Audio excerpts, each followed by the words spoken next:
दुनिया भर में हजारों म्यूजियम्स हैं, पर कुछ ऐसे भी म्यूजियम्स हैं जिनके अंदर कदम रखते ही एक अजीब बेचैनी, एक ठंडी सी गूंज महसूस होती है। कहीं एक ऐसा म्यूजियम जिसके अंदर 60 लाख से ज्यादा इंसानी खोपड़ियां और कंकाल जमाए हुए हैं, वो भी असली। और कहीं एक ऐसा म्यूजियम जिसमें अल्बर्ट आइंस्टाइन का ब्रेन रखा गया है। हाँ, अल्बर्ट आइंस्टाइन का असली ब्रेन।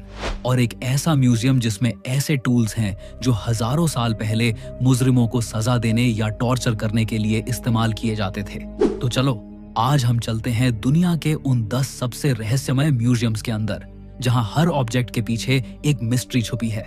दोस्तों, वीडियो शुरू करने से पहले अगर आपने अभी तक हमारे इस चैनल को सब्सक्राइब नहीं किया है तो जरूर सब्सक्राइब कर लें, क्योंकि आपके एक सब्सक्राइब से हमें बहुत मोटिवेशन मिलता है और हम आपके लिए ऐसी और वीडियोस बनाते रहेंगे।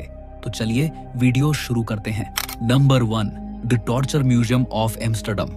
ये म्यूजियम उन असली टॉर्चर डिवाइसेस को शोकेस करता है जो मिडिल एजेस के टाइम पर लोगों को दर्द देने, उनसे क्राइम्स मनवाने या उन्हें सजा देने के लिए इस्तेमाल होते थे। मतलब ये सिर्फ आयरन मशीनें नहीं, ये इंसान की बर्बरता के मॉन्यूमेंट्स हैं। जब आप इस म्यूजियम के अंदर एंटर करते हो तो लाइट डिम होती जाती है, वॉल्स पतली सी मीडिवल एली जैसी लगती है और हर साइड ग्लास केसेस के अंदर एक एक टॉर्चर डिवाइस रखा होता है। 7 बोर्ड्स पर उन लोगों की कहानियां जिनके साथ वो डिवाइस यूज हुआ। इन डिवाइसेस को देखकर एक ही सवाल आता है, इंसान इतना दर्द कैसे दे सकता है किसी और को? चलो एक एक करके उन डिवाइसेस को समझते हैं। इस डिवाइस का नाम है द स्ट्रैपाडो। अगर किसी को इस डिवाइस से सजा देनी होती थी तो सबसे पहले विक्टिम के हाथ पीछे बांध दिए जाते थे, फिर एक रस्सी से उन्हें हवा में लटका दिया जाता था, जिससे उस इंसान की हड्डियां ऐसे टूट जाती जैसे उसके ऊपर एक बड़ा सा पहाड़ रख दिया हो। यह सब इतनी जल्दी होता था कि आदमी चिल्ला भी नहीं पाता। बहुत बार दर्द को और बढ़ाने के लिए उनके पैरों पर बड़े बड़े पत्थर बांध दिए जाते थे। म्यूजियम में इसका ओरिजिनल वुडन फ्रेम अब भी रखा है और उसके नीचे एक पेंटिंग भी रखी हुई है जिसमें एक आदमी हवा में लटका हुआ है, पूरी बॉडी स्ट्रेच हो चुकी है और उसका मुंह खुला है, बिल्कुल आवाज के बिना। अगला डिवाइस है द इंक्विजिशन चेयर। ये एक आयरन चेयर है जिस पर 150 से 200 नुकीले कांटे लगे होते थे। विक्टिम को इस पर बैठने को मजबूर किया जाता था और फिर ऊपर से स्ट्रैप्स टाइट किए जाते ताकि कांटे बॉडी में धीरे धीरे घुसते जाएं। सबसे खौफनाक बात यह है कि विक्टिम को इस चेयर पर कुछ देर के लिए नहीं बल्कि कुछ घंटों या कुछ दिनों के लिए बैठाया जाता था। म्यूजियम में जो चेयर रखी है उसके स्पाइक्स पर अब भी डार्क ब्राउन स्टेन्स दिखते हैं, जिसे वहां के लोग खून के निशान कहते हैं। तीसरा डिवाइस है द ब्रांडिंग आयरन। ये डिवाइस क्रिमिनल्स, एडल्टरर्स और हेरेटिक्स पर यूज होता था। एक आयरन रॉड जिसके एंड पर एक सिंबल होता था, इसे आग में गर्म किया जाता और सीधा स्किन पर प्रेस कर दिया जाता। जरा सोचो, क्या इस तरह का टॉर्चर हम सह सकते हैं? म्यूजियम में जो ब्रांडिंग आयरन्स रखे हैं उनके एंड्स पर क्रॉस, क्राउन और लेटर सिंबल्स हैं। इसका मतलब जैसा गुनाह वो करते थे उस हिसाब से उनको सजा दी जाती थी इन सिंबल्स के जरिए। अगला डिवाइस है एड थंब स्क्रूज। ये छोटा सा मेटल क्लैंप होता है जिसमें विक्टिम की उंगलियां या अंगूठा रखकर धीरे धीरे टाइट किया जाता था जब तक कि उसकी हड्डियां न टूट जाए। अब एक ऐसे डिवाइस के बारे में बात करेंगे जिसे द स्कल क्रशर कहते हैं। आपने हाइड्रोलिक प्रेस मशीन तो देखी ही होगी, जो कितनी भी मजबूत चीज हो उसे कई टुकड़ों में कुचल देती है। उस टाइम एक ऐसा ही डिवाइस होता था जिसके अंदर मुजरिम का सर फिट किया जाता था और ऊपर से एक स्क्रू टाइट करके उस इंसान के सर को कुचल दिया जाता था। थोड़ा इमेजिन करके देखो कितना दर्द झेलना पड़ता था उन लोगों को। अब चलते हैं आखिरी डिवाइस की तरफ जिसका नाम है द आयरन मेडन। ये एक लार्ज कॉफिन लाइक स्ट्रक्चर होता था। अंदर तेज धार कांटे होते थे।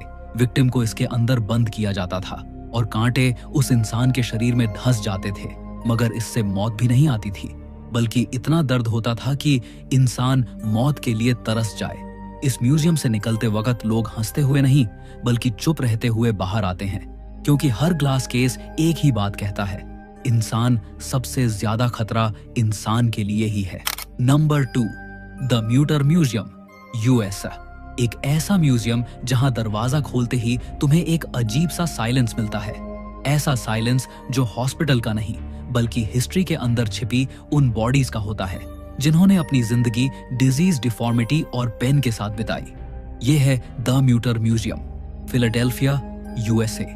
वर्ल्ड का सबसे डिस्टर्बिंगली फैसिनेटिंग मेडिकल म्यूजियम, एक जगह जहां ह्यूमन बॉडी के वो सीक्रेट्स रखे हैं जो नॉर्मल दुनिया कभी देख नहीं पाती।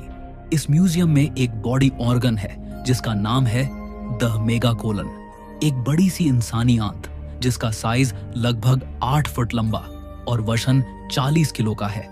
इस इंसान को हिर्शस्प्रुंग नाम की एक डिजीज थी जिस कारण वो कई सालों तक बाथरूम नहीं जा पाया। उसके पेट का साइज इतना बड़ा हो गया था कि लोग उसे प्रेग्नेंट वुमन समझ लेते थे।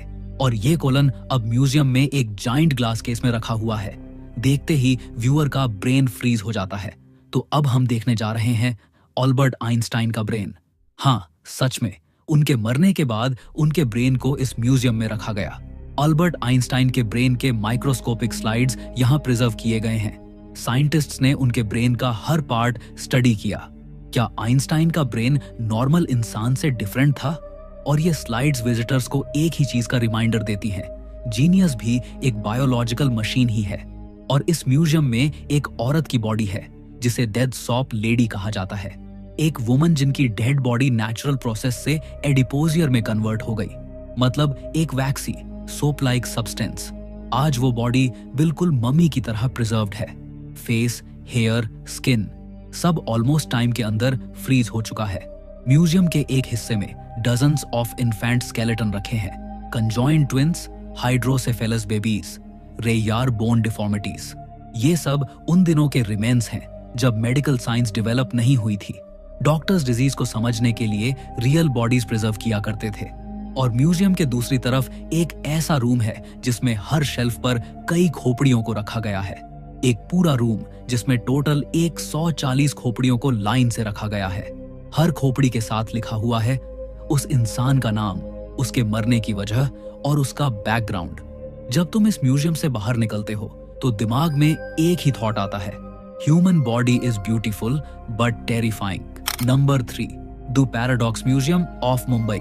ये कोई नॉर्मल म्यूजियम नहीं है, एक ऐसी जगह है जहां फिजिक्स की धज्जियां उड़ती हैं, लॉजिक का मर्डर होता है और आदमी अपनी ही आंखों पर ट्रस्ट करना बंद कर देता है।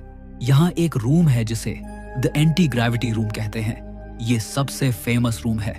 यहाँ तुम सीधी लाइन में चल रहे होते हो पर तुम्हारी बॉडी टिल्ट होती है 45 डिग्री पर। ऐसा लगता है जैसे कोई इनविजिबल फोर्स तुम्हें साइड से पुश कर रहा हो। वाटर अपहिल बह रहा होता है, बॉल नीचे के बजाय ऊपर रोल करती है और तुम खुद को देखकर बोलते हो, भाई ये कैसे हो रहा है। और इसके अंदर एक और रूम है जिसे द इन्फिनिटी मिरर रूम कहते हैं, जहां तुम एक नहीं बल्कि 1000 बन जाते हो। आप एक रूम में खड़े हो और आपकी रिफ्लेक्शन हर डायरेक्शन में इन्फिनिट टाइम्स मल्टीप्लाई हो रही है। लगता है जैसे आप मल्टीपल डायमेंशंस में घुस गए हों। यहाँ एक टनल है जिसे डेड पैराडॉक्स टनल कहते हैं। आप उसके अंदर एक स्टेबल ब्रिज पर चल रहे होते हो पर आपका दिमाग सिग्नल देता है जैसे आप घूम रहे हो, आप गिरने वाले हो। लोग सीधे सीधे लड़खड़ा के गिर जाते हैं लेकिन फ्लोर बिल्कुल फ्लैट होता है। ये इल्यूजन आपके ब्रेन के बैलेंस सेंटर को हैक कर देता है। और यहाँ एक मैजिकल रूम भी है, द श्रिंकर ग्रोअर रूम, जहां आप अपनी हाइट को छोटी से बड़ी कर सकते हो और बड़ी से छोटी कर सकते हो, जिसमें लेफ्ट साइड पे खड़े होकर आप बच्चे लगते हो और राइट साइड पे जाकर जाइंट मॉन्स्टर जैसे लगते हो। आंखों को पूरा का पूरा धोखा। और यहाँ एक ऐसी चेयर है जिस पर बैठने के बाद आपको लगेगा आप हवा में बैठे हो। आप एक इनविजिबल सीट पर बैठते हो और फोटो देखकर लोग जेन्युइनली पूछते हैं, भाई मैजिक था क्या? हम समझते हैं कि आंखें जो देख रही हैं वो सच है, लेकिन ये म्यूजियम हमारे मुंह पर थप्पड़ मार के बोलता है बिल्कुल गलत। Number 4, the museum of the weird, Texas. ये दुनिया का सबसे अजीब, सबसे क्रीपी और सबसे अनप्रिडिक्टेबल म्यूजियम है। आखिर इसके अंदर है क्या? चलिए देखते हैं। अंदर जाते ही आपको एक बड़ा सा फ्रीजर बॉक्स दिखेगा जिसमें एक पूरा का पूरा ह्यूमनॉइड क्रीचर बर्फ में जमाया हुआ रखा है। 1960 के दशक में जब ये दुनिया के सामने आया तो लोग लिटरली शॉक हो गए। कुछ साइंटिस्ट्स ने बोला ये एक रेयर अननोन स्पीशीज हो सकती है। कुछ ने बोला ये तो बिगफुट का बच्चा लग रहा है। अभी तक कोई कंफर्म प्रूफ नहीं, बस एक फ्रोजन मिस्ट्री जो देखते ही बॉडी ठंडी हो जाती है। और उसके बाद आता है फीजी मरमेड। ये कोई क्यूट एरियल जैसी मरमेड नहीं है। ये दिखने में आधा बंदर आधी मछली और पूरा शरीर सिला और मुड़ा हुआ लगता है। और फिर आता है the Texas Bigfoot wall. Museum के अंदर एक पूरी वॉल बिगफुट साइटिंग्स को डेडिकेट की गई है। फुटप्रिंट्स, फोटोज, प्लास्टर कास्ट्स और उन लोगों के रिटन स्टेटमेंट्स जिन्हें लगता है उन्होंने बिगफुट को फेस टू फेस देखा। कोई माउंटेन ट्रेल्स पर क्राई सुनता है, कोई ह्यूज शैडो देखता है, कोई गहरे जंगल में फुटस्टेप्स फॉलो करते हुए सुनता है, और कुछ लोग तो लिटरली बोलते हैं उसकी आंखों में इंसान जैसी इंटेलिजेंस थी। बिलीव करना या ना करना आपकी मर्जी, मगर इस वॉल के सामने खड़े होकर एक अजीब सा डर और क्यूरियोसिटी महसूस होती है। अब देखते हैं एक ऐसा रेप्लिका जिसे आद लिजर्ड मैन कहते हैं। एक क्रीचर जो इंसान और रेप्टाइल का मिक्स लगता है। एक लाइफ साइज फिगर जिसे देखकर लगता है कि ये किसी सीक्रेट लैब का फेल्ड एक्सपेरिमेंट हो सकता है। Sharp clause, scaly skin, human like pose और एक स्टेयर जो सीधा सोल में घुस जाए। म्यूजियम अथॉरिटीज क्लेम करती हैं कि ये रिप्रेजेंटेशनल मॉडल है, मगर कई लोग कहते हैं कि ये कॉन्सेप्ट किसी रियल आई विटनेस रिपोर्ट पर बेस्ड था। रियल दुनिया में भी कुछ चीजें इतनी स्ट्रेंज होती हैं कि वो फिक्शन से ज्यादा अनबिलीवेबल लगती हैं। इस जगह का पर्पस सिर्फ शॉक देना नहीं, बल्कि ये दिखाना है कि दुनिया के हर कोने में ऐसा मटेरियल मिलता है जो साइंस को भी कंफ्यूज कर देता है। Number 5, the Paris catacombs museum. जमीन के नीचे बसा हुआ शहर जहां 6 मिलियन लोग आज भी सो रहे हैं। पेरिस को लोग रोमांस, आर्ट, फैशन और आईफल टावर के नाम से जानते हैं, लेकिन इसी शहर के नीचे एक ऐसी दुनिया छुपी है जिसे देखकर लगता है जैसे किसी हॉरर फैंटेसी मूवी का सेट हो। ऐसी जगह जहां नैरो टनल्स हैं, ठंडी हवा है, पूरा अंधेरा है और दीवारों पर लाखों नहीं बल्कि करोड़ों की तादाद में इंसानी हड्डियां और खोपड़ियां लाइन से लगी हुई हैं। लेकिन ये म्यूजियम बना क्यों? चलिए जानते हैं। 1700 के एंड में पेरिस बहुत सारी प्रॉब्लम्स फेस कर रहा था, जैसे overcrowded graveyards, rotting bodies, disease outbreaks और स्मेल जो शहर में फैल जाती थी। अथॉरिटीज ने डिसाइड किया कि बॉडीज को जमीन के नीचे पुराने माइनिंग टनल्स में शिफ्ट किया जाए। एक के बाद एक सिमेट्री एम्प्टी होती गई और टनल के नैरो पैसेज में खोपड़ियां और हड्डियां एकदम सिमेट्रिक डिजाइनों में स्टैक कर दी गईं। इस पूरे प्रोसेस को पूरा होने में 12 साल लगे। आज कैटाकॉम्ब्स में करीबन 60 लाख लोगों के कंकाल मौजूद हैं। पब्लिक म्यूजियम एरिया छोटा सा है, पर कैटाकॉम्ब्स का एक्चुअल नेटवर्क 320 किलोमीटर से ज्यादा अंदर तक है और इसमें से 95% एरिया स्ट्रिक्टली रेस्ट्रिक्टेड है। Number 6, the Kurukshetra panorama and science centre, Haryana, जहां महाभारत, विज्ञान और रहस्य एक ही छत के नीचे जिंदा हो जाते हैं। दुनिया में बहुत सारे म्यूजियम्स हैं, कोई अजीब चीजें दिखाता है, कोई हॉरर, कोई मिथ्स, लेकिन Kurukshetra panorama and science centre एक ऐसी जगह है, ये सब 3D स्टाइल में बनाया गया है। इस वजह से तुम्हें लगता है कि तुम एक म्यूजियम नहीं, 2 अलग अलग डायमेंशंस में एंटर हो गए हो। एक तरफ प्राचीन भारत के सबसे महान युद्ध का दृश्य, महाभारत, और दूसरी तरफ मॉडर्न साइंस और कॉस्मोलॉजी के माइंड बेंडिंग एग्जिबिट्स। ये दोनों चीजें एक साथ मिलकर इस म्यूजियम को दुनिया का one of a kind experience बना देती हैं। द महाभारत पैनोरामा हॉल एक जायंट सर्कुलर हॉल जिसमें आप 360 डिग्री में घूमो तो एक ही सीन रिपीट नहीं होता। हर एंगल पर महाभारत का एक नया पल, एक नई कहानी, एक नया कैरेक्टर तुम्हारी आंखों के सामने खड़ा हो जाता है। और ये कोई नॉर्मल पेंटिंग नहीं होती, ये सब इस तरह से सेट किया गया है, लगता है कि आप युद्ध के मैदान में खड़े हो। लोग बताते हैं कि ये सीन देखते वक्त उनकी स्पाइन में गूज बम्प्स आते हैं। जब तुम भीष्म को एरोज के बेड पर देखते हो या अर्जुन को कृष्ण से गाइडेंस लेते हुए। इस म्यूजियम की स्पेशलिटी ये है कि ये सिर्फ मिथ नहीं दिखाता, ये मिथ के पीछे का साइंस भी समझाता है। Number 7, the Avanos hair museum, तुर्की। एक म्यूजियम जो औरतों के बाल से बना है, एक पुरानी सी केव स्टाइल वर्कशॉप जिसमें वॉल्स, सीलिंग्स, पिलर्स, सब पर सिर्फ और सिर्फ औरतों के बाल लगे हुए हैं। हाँ, रियल ह्यूमन हेयर, उनके साथ छोटी छोटी कहानियां, नाम और कभी कभी उनकी तस्वीर तक चिपकी होती है। ये सब शुरू कैसे हुआ? 1979 में एक लोकल पॉटर चेज ग्लीब के स्टूडियो में एक टूरिस्ट आई जाते वक्त उसने गिफ्ट में अपने बाल का एक छोटा सा लॉक छोड़ दिया एज अ मेमोरी। गलीब को यह जेस्चर इतना यूनिक लगा कि जब भी कोई फीमेल विजिटर आती वो उनसे एक छोटा सा हेयर लॉक और उनका नाम लिखवा लेता। स्लोली स्लोली ये एक छोटी हॉबी से लेकर एक वर्ल्ड फेमस म्यूजियम बन गया। आज के टाइम पर यहाँ 16,000 से ज्यादा औरतों के बाल लगे हुए हैं, दुनिया के ऑलमोस्ट हर कंट्री से। हर हेयर लॉक के साथ एक छोटा पेपर होता है। किसी ने ब्रेकअप के बाद अपने बाल डोनेट किए, किसी ने ट्रैवल मेमोरी के लिए, किसी ने किसी लॉस्ट लव्ड वन के नाम पर। Number 8, the Meguro parasitological museum, Japan. दुनिया का सबसे अजीब और क्रीपी पैरासाइट म्यूजियम। ये दुनिया का पहला और ओनली म्यूजियम है जो सिर्फ और सिर्फ पैरासाइट्स को डेडिकेट किया गया है। म्यूजियम की शुरुआत कैसे हुई? 1953 में एक जापानी साइंटिस्ट डॉक्टर सतोरो कामेगाई ने इस म्यूजियम की फाउंडेशन रखी ताकि लोग पैरासाइट्स को समझें, इनसे बचें और थोड़ा सा शॉक भी हो जाए। आज यहाँ 60,000 से ज्यादा स्पेसिमेन स्टोर हैं और 300 से ज्यादा पैरासाइट्स एक्चुअल डिस्प्ले पर दिखाए जाते हैं। जब तुम म्यूजियम के अंदर जाते हो तो सबसे पहले नजर पड़ती है ग्लास जार्स में प्रिजर्व्ड पैरासाइट्स, कुछ इतने टाइनी कि माइक्रोस्कोप चाहिए और कुछ इतने लंबे कि देखकर खड़ा आदमी हिल जाए। वॉल्स पर पैरासाइट्स के लाइफ साइकिल्स, इन्फेक्शंस, सिम्पटम्स और रियल ह्यूमन केस स्टडीज लगे होते हैं। सबसे फेमस एग्जिबिट 8.8 मीटर लंबी टेपवर्म, एक रियल ह्यूमन पेशेंट के पेट के अंदर से निकाली गई 8.8 मीटर की टेपवर्म, हाँ लगभग 30 फीट लंबी। म्यूजियम में इसे एक लॉन्ग ग्लास ट्यूब में रखकर डिस्प्ले किया गया है और उसके साइड में एक रोप लगाई गई है जिसे विजिटर्स खींचकर कंपेयर कर सकते हैं कि ये टेपवर्म असल में कितनी लंबी होती। एक आदमी के अंदर 30 फीट का क्रीचर, बस इस एग्जिबिट को देखकर आदमी पानी तक पीने से डरता है।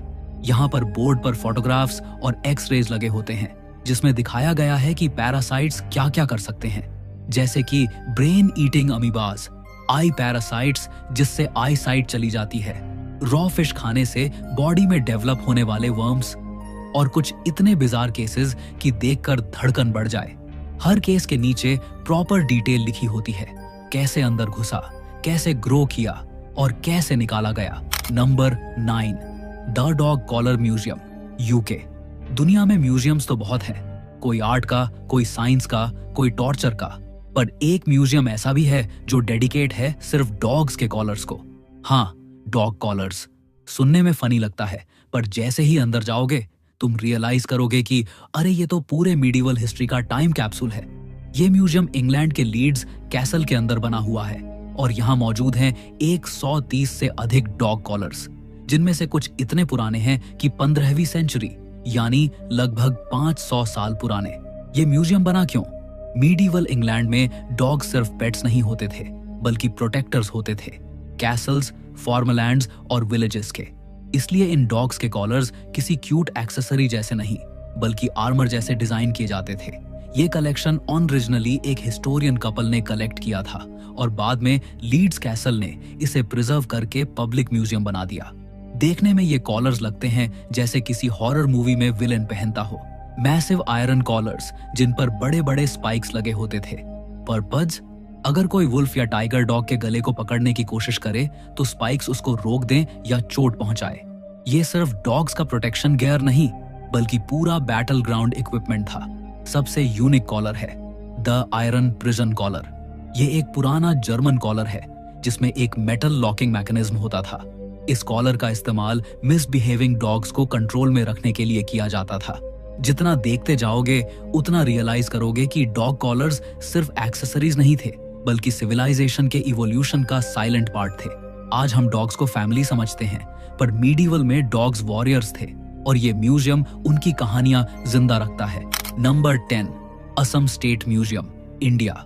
एक जगह है जहां हर रूम, हर गैलरी और हर आर्टिफैक्ट नॉर्थ ईस्ट के हजारों साल पुराने इतिहास का एक छुपा हुआ चैप्टर खोल देता है। म्यूजियम का सबसे पुराना हिस्सा है रॉयल असमीज गैलरी, जहां अहोम डायनेस्टी के रेयर आर्टिफैक्ट्स रखे गए हैं। उनमें से एक सबसे फेमस ऑब्जेक्ट है रुद्र सिंघा का सेरेमोनियल स्वॉर्ड। कहा जाता है कि इस तलवार पर बने पैटर्न्स सिर्फ डेकोरेशन नहीं, एक हिडन अहोम स्क्रिप्ट है जिसका एग्जैक्ट मीनिंग आज तक डिकोड नहीं हो पाया। जब लाइट्स उस तलवार पर पड़ती हैं, उसके पैटर्न्स एक स्ट्रेंज सिमेट्रिकल शेप बनाते दिखते हैं, जैसे किसी एंशिएंट कोड का हिस्सा हो। और यहाँ तुम्हें मिलते हैं बोडो, कार्बी, मिसिंग और राभा ट्राइब्स के ट्रेडिशनल ऑब्जेक्ट्स। पर सबसे स्ट्रेंज है उनका शैमनिस्टिक हीलिंग मास्क, एक वुडन मास्क जिसे tribal healers disease spirit traps बोलते हैं। लोग मानते हैं कि जब भी कोई ट्राइब मेंबर बीमार पड़ता था, ये मास्क उनकी आसपास की बुरी एनर्जीज को कैप्चर कर लेता था। म्यूजियम स्टाफ के अकॉर्डिंग इस मास्क के रूम में ह्यूमिडिटी और टेम्परेचर हमेशा अनप्रिडिक्टेबल रहता है और कोई साइंटिफिक रीजन नहीं मिल पाया। अब चलते हैं आर्कियोलॉजी सेक्शन में, जिसमें 2000 साल पुराने ऑब्जेक्ट्स हैं। इस सेक्शन में मिले थे कुछ टेराकोटा फिगरीन्स जो कृष्णा देवी इमेजरी जैसी दिखते हैं, लेकिन उनका स्टाइल नॉर्थ इंडियन नहीं, कंप्लीटली यूनिक है।